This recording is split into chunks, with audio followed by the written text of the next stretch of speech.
Hey, it's me. What was my name again? Let's say I'm Devine. Okay, so welcome back, you guys. In today's video, we are gonna animate this guy. So every animation I'll create in future, this guy will be our main character in it. So I haven't decided his name yet. You guys can suggest some in comment section. So about this background, I created this few months ago. So I divided this animation in 4 scenes. So we will only be covering first scene in this video. So the scene is our character will teleport and run from left side to right side. So without wasting your any more time, let's do it. Actually, I am really bad at drawing poses, so I use 3D model for drawing poses. It's actually a good feature in Clip Studio Paint. You can find your 3D object in Windows option and then go to material section and then click on materials body type and then just drag your 3D model into your canvas. So now just sit back and enjoy the video.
I made lots of mistakes in this scene, but don't worry, I will fix them all in our final animation.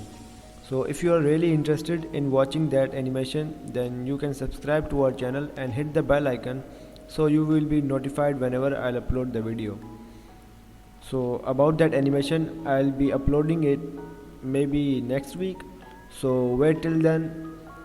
If you're watching this video somewhere in future, then I've already uploaded it and you can check it out. That's it for today's video. If you enjoyed, make sure you like and subscribe, and goodbye and see you in the next one.